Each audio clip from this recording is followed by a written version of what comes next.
에덴의 동쪽 존 스타인백 1952년 제1부 제1장 1. 살리나스 계곡은 캘리포니아 북부에 있다.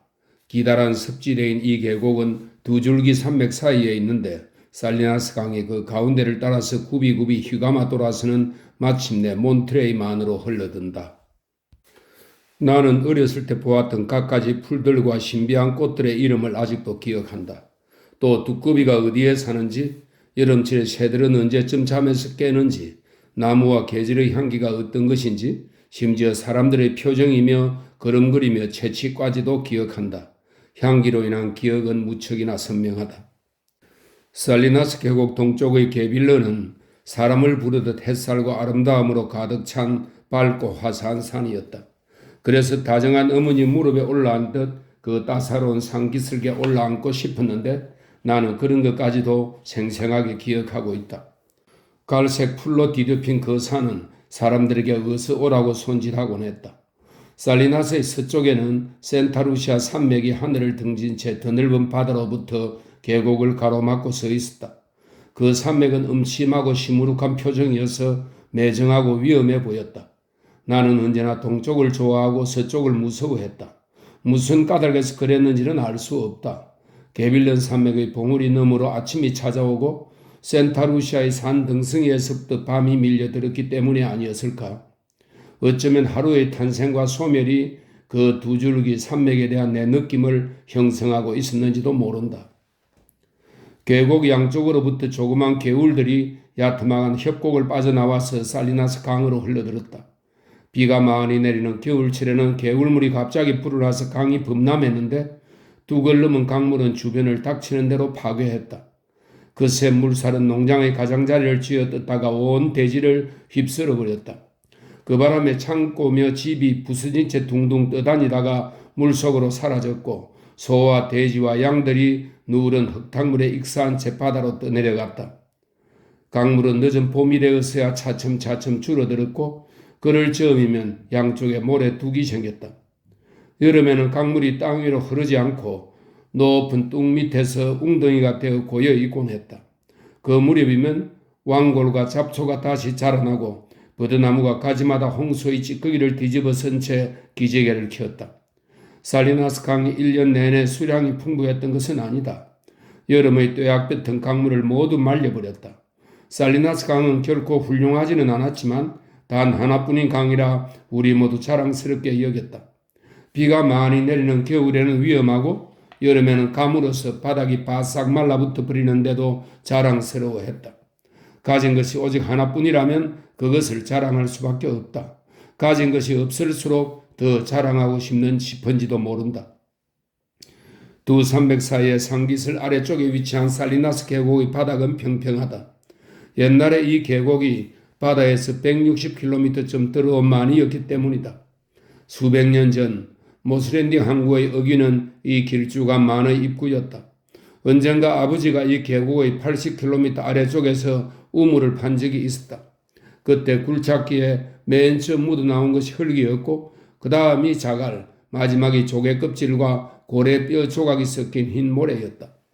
그런 모래가 6m 정도 나오더니 다시 검은 흙과 오랜 세월이 지나도 썩지 않는 삼나무 조각이 남았다. 살리나스 계곡은 그 옛날 내해이기 전에는 분명 숲이었을 것이다. 그러고 보니 그런 모든 일들이 우리 발밑에서 일어난 셈이다. 밤에 나는 이따금씩 그 옛날의 바다와 삼나무 숲이 느껴지는 듯하다. 계곡의 넓고 평평한 바닥에는 비옥한 흙이 두툼하게 깔려 있었다. 그래서 겨울에 비만 내렸다 하면 풀과 꽃이 자랐는데 강우량이 많은 해의 봄에는 꽃들이 믿을 수 없을 만큼 허드러지게 피었다. 계곡의 들판은 물론 산자락에까지 온통 루핀과 양귀비로 뒤덮였다. 언젠가 어떤 여인이 색깔 있는 꽃들은 흰 꽃과 함께 있으면 그 색이 한결 더 선명하게 보인다고 말한 적이 있다. 파란 루핀은 꽃잎마다 흰 태가 둘러져 있어서 루핀이 만발한 벌판은 상상 이상으로 파랬다. 루핀이 핀 벌판에는 캘리포니아 양귀비가 점점이 섞여 있었다. 캘리포니아 양귀미 색깔도 불타는 듯 선명했다. 오렌지색도 황금색도 아니었다. 만약 액체로 된 순금이 있어서 크림을 만들 수 있다면 황금빛 크림이야말로 양귀비의 색깔과 비슷할지도 모르겠다. 이런 꽃들의 철이 지나면 노란 겨자풀이 돋아나서 무성하게 자랐다. 할아버지가 이 계곡으로 말을 타고 들어왔을 때는 겨자풀이 얼마나 높게 자랐던지 노란 꽃들 위로 머리만 보였다고 했다. 고지대 초원은 미나리아제비와 에케베리아 그리고 가운데가 까맣고 전체적으로 노란 바이올렛으로 덮여 있었다. 그 꽃의 계절이 조금 지나면 빨갛고 노란 인디언 페인트 브러쉬가 피었다. 인디언 페인트 브러쉬는 훤히 트인 양지 바른 곳에서 자라는 꽃이었다. 떡갈나무 밑의 짙은 그늘에는 공작 고사리가 무성하게 자라나 향긋한 냄새를 풍겼고 이끼 낀 강둑 아래는 5입 양치루 식물들이 덤불을 이루었다. 그리고 안쓰럽게 보일 정도로 아름다운 우윳빛 잔대와 작은 등꽃이 피어 있었는데 이런 꽃들은 어린아이 눈에 워낙 희귀하고 신비해 보여서 한 송이라도 찾아내면 하루 종일 으스대며 흐뭇해했다. 6월이 되어 풀들이 억세져서 갈색을 띠면 언덕도 온통 갈색으로 물들었다. 아니 갈색이라기보다는 황금빛과 칡갈색을 섞어 놓은 것 같은 말로 표현하기 어려운 색으로 변했다. 그런데 그때부터 다음 우기까지 대지는 메마르고 냇물은 흐름을 멈추었다. 그러면 평평한 땅은 갈라지고 살리나스 강물은 모래바닥 밑으로 잦아들었다. 그리고 바람은 계곡 아래로 휘몰아치면서 먼지와 지푸라기를 날려보내고 남쪽으로 방향을 틀어서는 점점 거세어지다가 날이 어두워질 무렵에야 잠잠해졌다. 흙먼지를 날리는 그 바람은 살갗에 파고들어 눈을 따끔거리게 하고 신경을 날카롭게 곤두세웠다. 들판에서 일하는 남자들은 흙먼지를 막기 위해 보호안경을 쓰고 손수건으로 코를 막기도 했다. 계곡의 흙은 두툼하고 비옥했지만 산기슭은 겨우 풀뿌리를 덮을 정도의 깊이밖에 안 되는 표토로 덮여 있었다. 그런 터에 언덕에 올라갈수록 흙의 두께는 얇아지고 뾰족뾰족한 돌이 보였고 그 위에 감목지대에 이르러서는 메마른 자갈밭이 펼쳐져 뜨거운 햇볕을 반사했다. 지금까지는 강우량이 풍부한 풍년에 대해서 이야기했다. 그러나 가뭄이 드는 해도 있었고 그런 해에는 계곡에 난리가 나곤 했다. 물사정은 30년 주기로 바뀌었다. 강우량이 48에서 64cm가량 되는 5년에서 6년 동안은 풀이 무성하게 자랐다. 그리고 강우량이 30, 40cm쯤 되는 평년이 6, 7년간 계속 이어졌는데 그 후에는 가뭄이 들어서 강우량이 19, 20cm 정도밖에 되지 않았다. 그런 해에는 땅이 바싹 말라붙어 풀은 자라다 말고 계곡 여기저기에는 허옇게 풀모지가 드러났다. 싱싱하던 떡갈나무는 껍질만 남고 산쑥은 잿빛으로 변했다. 땅은 갈라지고 샘물은 말라붙었으며 가축은 힘없이 비틀거리면서 마른 나뭇가지를 씹어 먹었다. 농부들과 목장 주인들은 살리나스 계곡에 대해 혐오감을 품었다. 소들은 점점 여위어서 굶어 죽기까지 했다. 사람들은 물통에 식수를 길어 집까지 져 나르곤 했다. 보잘것없는 재산을 정리하고 떠나버리는 가족도 있었다. 그런데 사람들은 가물어 흉년이 들면 풍년의 시절을 잊고 비가 많이 와서 풍년이 들면 흉년 때의 일을 까맣게 잊어버리곤 했다. 매사가 늘 그런 시기였다. 2. 그것이 바로 살리나스 계곡이었다. 계곡의 역사는 다른 고장과 다를 바 없었다. 맨 처음에는 인디언들이 있었다. 그들은 정력도 창의성도 문화도 전혀 없는 열등 종족인데다 얼마나 게으른지 사냥이나 고기잡이도 하지 않고 벌레와 메뚜기와 조개 등을 잡아먹고 살았다. 인디언들은 나무에 달리는 열매만 따서 먹을 뿐 아무것도 재배하지 않았다. 그들은 떫은 도토리를 가루로 만들어서 먹었다. 그러다 보니 그들의 전투 역시 맥바지 무언극에 지나지 않았다. 인디언 다음으로는 억세고 강인한 스페인 사람들이 탐험을 하러 들어왔다. 탐욕스럽고 현실적인 그들은 황금과 신에 대해서 욕심을 부렸다. 그들은 보석을 긁어모으면서 사람들을 끌어모았다. 그리고 토지 소유권을 취득하듯 산과 계곡, 강과 지평선까지 닥치는 대로 수중에 넣었다. 거칠고 무자비한 스페인 사람들은 쉴 새 없이 해안을 누비고 다녔다. 그 중에는 스페인 국왕에게 더 넓은 영지를 하사받아 정착한 사람들도 있었다. 그러나 정작 스페인 국왕은 자신이 하사한 땅에 대해서 아는 게 하나도 없었다. 초기의 토지 소유자들은 봉건적인 정착촌에서 가난하게 살았는데 그들은 가축을 방목하여 점점 그 수를 늘려나갔다. 그리고 주기적으로 가축을 잡아서 가죽과 기름은 사용하고 고기는 독수리와 고요테의 먹이가 되도록 내다버렸다. 스페인 사람들이 이곳에 발을 들여놓았을 때 그들은 접하는 것마다 이름을 붙여주어야 했다. 이런 일은 어느 탐험가에게나 주어지는 최우선적인 임무이자 특권이었다. 직접 그린 지도에 기록을 하려면 사물의 이름이 필요했던 것이다. 물론 그들은 모두 신앙심이 깊은 데다 글을 읽고 쓸 줄도 알았다. 지도를 그려 기록을 남긴 사람들은 군대를 따라서 여행한 강인하고 지칠 줄 모르는 성직자들이었다. 그래서 초기의 지명은 대개 성자의 이름이나 여행 중에 잠시 멈추고 거행한 종교적 축제의 이름에서 비롯되었다. 성자들이 많기는 했으나 이름의 수가 한정되어 있다 보니 중복되는 경우도 있었다. 산 미겔, 세인트 미카엘, 산 아르도, 산 베르나르도, 산 베니토, 산 로렌소, 산 카를로스, 산 프란시스퀴토 같은 이름이 중복되었다. 그리고 축제일로는 성모 마리아 탄생일인 나티비다드, 성탄절인 나시미엔테, 고독을 뜻하는 솔레라드 등이 있었다. 탐험대가 그때그때의 느낌에 따라서 이름을 붙인 곳도 있었다. 희망이라는 뜻인 부에나 에스파렌사, 경치가 아름답다는 뜻인 부에나비스타, 예쁘다는 뜻인 추알라 등이 그 예이다. 설명조의 이름도 있었다. 뜻갈나무가 많아서 붙인 파수데르스로 벨레스, 월계수가 흔해서 붙인 로스로렐레스, 늪지에 갈대가 많아서 붙인 둘라시토스, 소금같이 흰 알칼리라는 뜻의 살리나스가 그런 지명들이다. 흔하게 볼 수 있는 짐승이나 새의 이름을 따서 붙인 곳도 있었다. 산에 매들이 날아다닌다고 하여 붙인 게빌런, 두더지라는 뜻의 토포, 들고양이를 뜻하는 로스카토스가 그것이다. 지형에서 따온 이름도 들어있었다. 접시와 잔처럼 생겼다 하여 타사하라, 물이 말라버린 호수라는 뜻의 라구나 세카, 흑담을 뜻하는 코롤레티에라, 나군 같다고 해서 파라이소라는 이름이 붙여졌다. 그 다음에는 미국인들이 들어왔다. 미국인들은 그 수도 어마어마한 데다 스페인 사람들보다 훨씬 더 탐욕스러웠다. 그들은 토지를 차지하고 소유권을 확실히 해두기 위해서 법을 개정했다.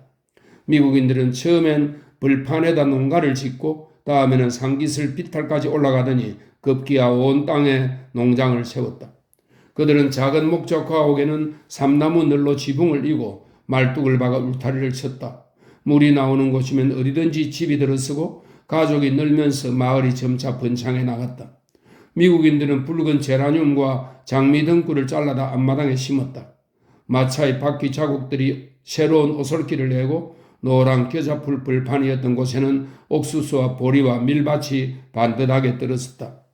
오가는 사람들이 많아진 길가에는 20km마다 잡화점과 대장간이 문을 열고 이로 인해 브래들리, 킹시티, 그린필드 같은 작은 마을들이 생겨나게 되었다.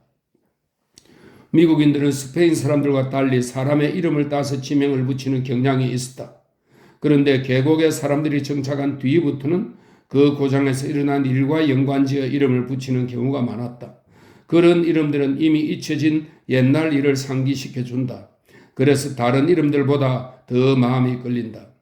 가령 볼사누에바는 새 지갑을, 모로코조는 절름발이 무어인을 연상하게 한다. 와일드 호스 캐니언과 무스탕 그레이드, 그리고 셔츠테니 캐니언도 마찬가지 경우이다. 지명이란 그 자체가 점잖지 않든 설명 두든 시적이든 천박하든 간에 그것을 지은 사람들에게 책임이 있는 것이다. 산 로렌소라는 이름은 아무 곳이나 붙일 수 있지만 셔츠테일 캐니언이나 모로코조는 아무데나 붙일 수 있는 이름이 아니다. 오후가 되면 바람이 정착촌 위로 거세게 휘몰아쳤다. 그래서 농부들은 경작한 땅의 표토가 날려가지 않도록 몇 킬로미터에 걸쳐서 유칼립투스 나무로 방풍림을 만들기 시작했다. 할아버지가 할머니를 데리고 킹시티의 동쪽 산기슭에 정착할 무렵만 해도 살리나스 계곡은 대략 이런 상황이었다. 2장 1. 해밀턴과에 관해 말하려면 이런저런 소문이나 빛이 바랜 사진이나 여기저기서 얻어들은 이야기나 거짓과 뒤섞인 아련한 기억 따위에 의존할 수밖에 없다. 집안에 이름난 인물이 없다 보니 출생, 결혼, 토지, 소유, 사망 등에 관한 문서 외에는 남아있는 기록이 별로 없기 때문이다. 젊은 세뮤얼 해밀턴과 그의 아내는 북부 아일랜드 출신이다. 세뮤얼 해밀턴은 부유하지도 가난하지도 않은 농사꾼의 아들로 그의 집안은 수백 년 동안 똑같은 땅의 똑같은 돌집에서 살았다. 해밀턴과는 특이하게도 교육을 많이 받은 유식한 집안이다. 그 같은 농촌 마을에서 흔히 볼 수 있던 그들의 친척 중에는 훌륭한 사람도 있고 보잘것없는 사람도 있었다. 이를테면 준남작인 사촌이 있는가 하면 비렁뱅이 사촌도 있었던 것이다. 물론 대부분의 아일랜드 사람들이 그렇듯 그들 역시 옛 아일랜드 국왕의 후손이었다. 세뮤얼 해밀턴이 대대로 내려온 돌집과 비옥한 땅을 떠나게 된 이유에 대해서는 나도 잘 모른다.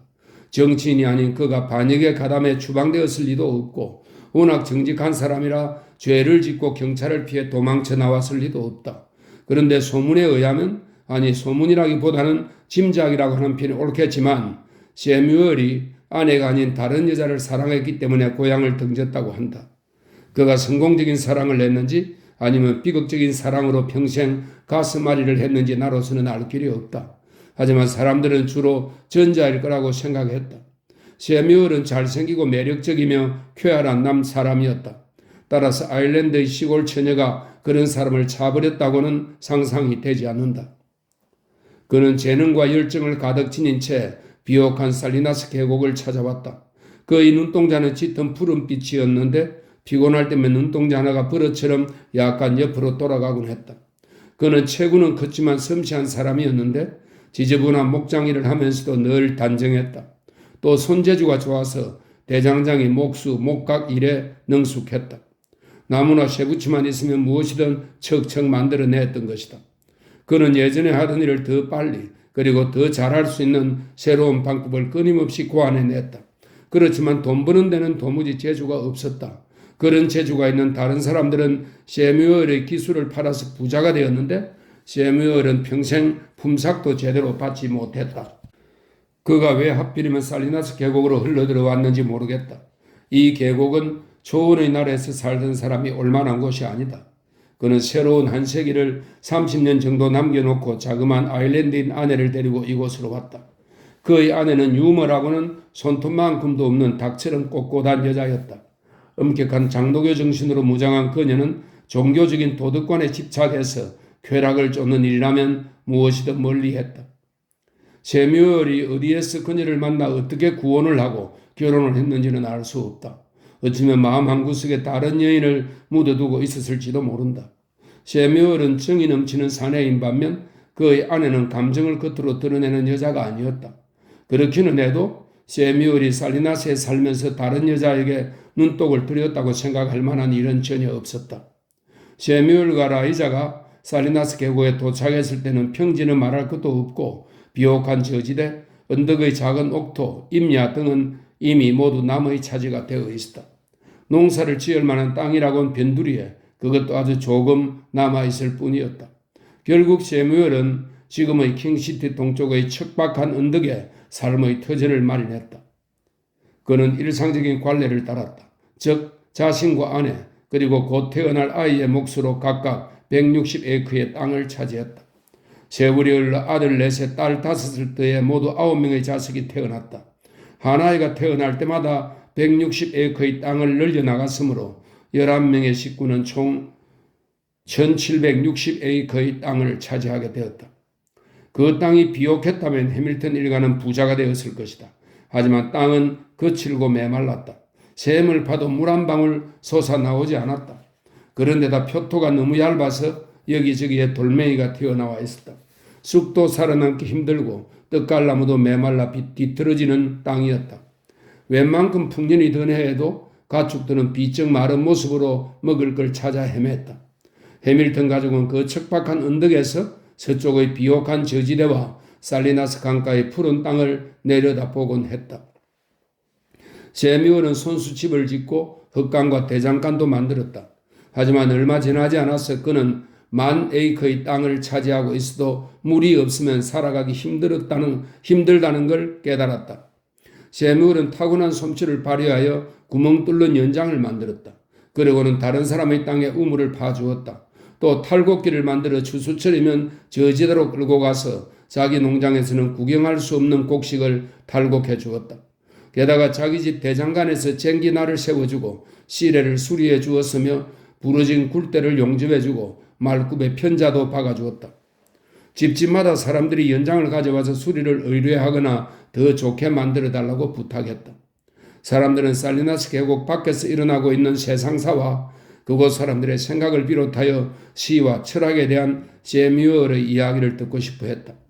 성악이나 연설에 어울릴 만큼 굵직하고 낮은 데다 아일랜드 사투리가 전혀 없이 박자, 억양, 가락이 조화를 이룬 그의 목소리는 저지대에서 말수직은 농부들의 귀를 마냥 즐겁게 만들었다. 그들은 부엌 창문에서 멀찍이 자리를 잡고 앉아 해밀턴 부인의 시선을 피해가며 들고 온 위스키를 홀짝거렸다. 그리고는 독한 술 냄새를 없애려고 푸른 야생 아니스 열매를 계속해서 씹어댔다. 사람들은 대장간 주변에 앉아 세무엘의 망치 소리와 이야기를 듣지 못하는 날은 대단히 운 나쁜 날로 간주했다. 그들은 세무엘을 우스갯소리의 천재라고 불렀다. 그들은 그날 들었던 이야기를 고스란히 집으로 가져가서 식구들에게 들려주고 싶어 했다. 하지만 돌아오는 길에 이야기가 어디로 새어버렸는지 막상 식구들에게 들려줄 때면 이야기는 엉뚱하게 변질되어 버리곤 했다. 세무엘은 우물 파는 기계와 탈곡기 그리고 대장간에서 거둬들이는 수입으로도 충분히 부자가 될 수 있었을 터였다. 하지만 그에게는 사업 수완이 없었다. 늘 돈에 쪼들리는 그의 단골들은 처음에는 추수를 끝내면 외상값을 주겠다고 말했다가 나중에는 크리스마스 후로 미루었다. 그들은 그렇게 차일피일 시간을 끌다가 급기야 빚진 사실마저 까맣게 잊어버리곤 했다. 세뮤얼은 외상값을 달라고 재촉하는 재주도 없었으므로 그 가족은 늘 가난하게 살았다. 해가 어김없이 바뀔 때마다 자식들도 어김없이 태어났다. 그곳 의사들은 일손이 달렸기 때문에 임산부가 난산으로 며칠씩 고생하지 않는 한 농장까지 왕진을 오지는 않았다. 결국 세뮤얼 해밀턴은 자기 손으로 아이들을 받았다. 그는 탯줄을 말끔하게 묶고 아기의 엉덩이를 때리고 산후의 지저분한 것들을 정리하는 일을 도맡아 처리했다. 막내가 태어날 때는 출산 도중에 문제가 생겼는지 아이의 얼굴이 사색이 되어 있었다. 세뮤얼은 아이 입에 자기 입을 대고 숨을 불어넣어 아이를 살려냈다. 그는 그런 일에 솜씨가 좋아서 30km나 떨어진 곳에 사는 사람들도 출산을 도와달라고 찾아왔다. 세뮤얼은 사람의 출산뿐만 아니라 말이나 소의 새끼를 받는 일에서도 발군의 실력을 보였다. 세뮤얼은 손이 쉽게 닿는 선반에 검은색 표지의 두꺼운 책 한 권을 올려두었는데 표지에는 건 박사의 가정의학이라는 제목이 금박으로 찍혀 있었다. 그 책은 너무 많이 들추어 보아서 군데군데 구겨진 데다 손때가 덕지덕지 묻어 있었다. 하지만 아예 손길이 닿지 않은 페이지도 많았다. 아무튼 건 박사의 책 속에서 해밀턴이 자주 들추어 본 부분이 그의 의학적 지식인 셈이었다. 그가 자주 펼쳐보는 부분은 골절, 자상, 외상, 볼거리, 홍역, 척추염, 성홍열, 디프테리아, 류머티즘, 생리통, 탈장, 임신과 출산에 관련된 것들이었다. 해밀턴 부부가 운이 좋았는지 아니면 도덕적이어서 그랬는지는 몰라도 임질과 매독에 관한 부분은 단 한 번도 손을 타지 않았다. 놀란 아이들을 진정시키는 데는 세뮤얼을 따라올 사람이 없었다. 인품이 선량한 그는 아이들을 다정스럽게 타일렀다. 그는 몸이 청결한 만큼 생각도 순수했다.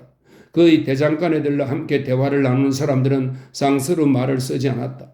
의식적으로 쓰지 않았던 게 아니라 자신도 모르게 조심해야 한다는 생각이 들었던 것이리라. 세뮤얼은 사람들에게 외국인이라는 인상을 주었다. 그의 억양 탓이었는지는 몰라도 사람들은 친척이나 가까운 친구에게도 하지 못한 이야기를 그에게는 거리낌 없이 털어놓았다. 남과 약간 다른 인상이 그를 이방인처럼 보이게 만들었을지도 모른다. 어쨌든 사람들은 세뮤얼에게는 어떤 비밀을 털어놓아도 안전하다고 생각했다. 라이자 해밀턴은 아일랜드 출신의 보통 여자들과는 사뭇 달랐다. 그녀의 작고 동그란 머릿속은 작은 신념으로 똘똘 뭉쳐 있었다. 납작코와 약간 안쪽으로 들어간 짧고 단단한 턱, 그리고 시선을 끄는 입 언저리는 누가 뭐라고 해도 조화롭다고 할 수 있었다. 라이자는 요리를 꽤 잘했고 청소도 잘했다. 늘 집안을 쓸고 닦았다. 그녀는 출산을 하고 나서도 일했다. 몸조리는 길어야 2주 정도였다. 고래의 골반이라도 가졌는지 그녀는 몸집이 큰 아이들을 쉬지 않고 쑥쑥 낳았다. 라이자는 죄악에 관해서는 나름대로 엄격한 잣대를 가지고 있었다. 그녀에게 게으름과 카드 놀이는 같은 부류의 죄악이었다. 그녀는 춤, 노래, 심지어 웃는 것까지 즐기는 것이라면 덮어놓고 못마땅하게 여겼다. 게다가 즐기며 시간을 보내는 사람들은 악마와 한통속이라고 생각했다. 그런데 안타깝게도 세미얼은 늘 호탕하게 웃는 사람이었다. 따라서 라이자가 보기에 그는 악마와 내통하는 사람인 셈이었다. 그렇더라도 라이자는 남편을 보호하려고 애썼다. 그녀는 언제나 머리를 뒤로 바짝 당겨 단단히 말아 올렸다. 그녀의 차림새를 내가 기억하지 못하는 걸 보면 아마도 그녀는 몸에 잘 어울리게 옷을 입었던 것 같다. 그녀는 유머라고는 손톱만큼도 몰랐지만 이따금씩 날카로운 기질을 보여주곤 했다. 손자들은 너무 완벽한 그녀를 무서워했다. 그녀는 인간들 각자가 하나님이 부여한 삶을 살아간다는 신념으로 평생 불평 한마디 하지 않고 어려움을 참으며 살았다. 힘들어도 언젠가는 그에 대한 보상이 있으리라고 생각했던 것이다. 2. 사람들이 맨 처음 서부에 도착했을 때 특히 길을 써도 조그만 땅덩이밖에 소유하지 못했던 유럽 사람들은 문서에 서명을 하고 건물의 틈만 닦아놓아도 넓은 땅을 차지할 수 있다는 걸 알고는 갈수록 땅 욕심을 키웠다. 그들은 좋은 땅을 원했다. 하지만 실제로는 땅이기만 하면 좋고 나쁨을 따지지 않았다. 어쩌면 유럽의 영주들이 많은 재산을 소유하고 떵떵거리며 살았던 기억이 그들의 뇌리에 단편적으로 남아있기 때문에 그렇게 땅 욕심이 많았는지도 모른다. 초기의 이주민들은 필요 이상의 땅을 차지하고 있었다. 단지 자기 것이 된다는 이유 하나만으로 아무짝에도 쓸모없는 땅을 소유했던 것이다. 더욱이 땅의 크기에 대한 생각도 완전히 바뀌어서 유럽에서는 10에이크만 가져도 잘 살았는데 캘리포니아에서는 2000에이크를 갖고 있어도 가난했다. 이주민들이 온 지 얼마 지나지 않아서 킹시티와 산 아르도 주변의 메마른 구렁지마저 그들의 차지가 되어버렸다. 그곳 언덕 여기저기에서 헐벗은 가족 단위의 사람들이 돌투성이의 땅을 일구어 살아가기 위해 안간힘을 썼다. 그들은 절망적이고도 극한인 상황에서 이리들처럼 약삭빠르게 살아가야 했다. 그들은 돈도 장비도 믿음도 특히 새로운 것에 대한 지식이나 별다른 기술도 없이 신대륙으로 건너왔다. 그것이 타고난 어리석음 때문이었는지 아니면 나름대로의 위대한 신념 때문이었는지 나로서는 알 길이 없다. 요즘에는 그런 모험을 하는 사람을 거의 찾아볼 수 없다. 어쨌든 사람들은 살아남았고 그 수는 점점 늘어났다. 그들은 지금은 거의 사라졌거나 어딘가에 숨겨져 있을지도 모르는 연장이나 무기를 가지고 삶을 개척했다. 그들이 의롭고 선한 하나님을 철저히 믿었기 때문에 황무지나 다름없는 곳에 자신의 신념을 바치고 그나마 스스로를 보호할 수 있었다고 말하는 사람들도 있다.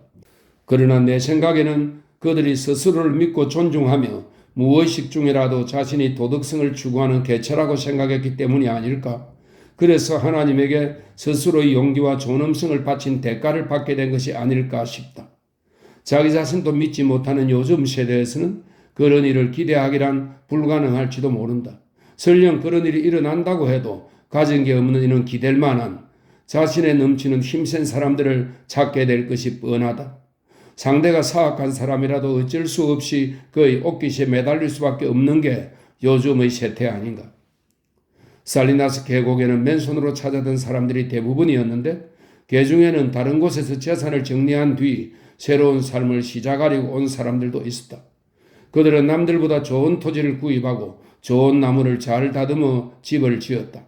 그리고 바닥에는 양탄자를 깔고 창문에는 다이아몬드 모양의 색 유리를 끼웠다. 그들은 계곡의 비옥한 땅을 사들여서 겨자나무를 베어낸 자리에 밀을 심었다. 살리나스 계곡에는 이런 사람들이 꽤 많았다.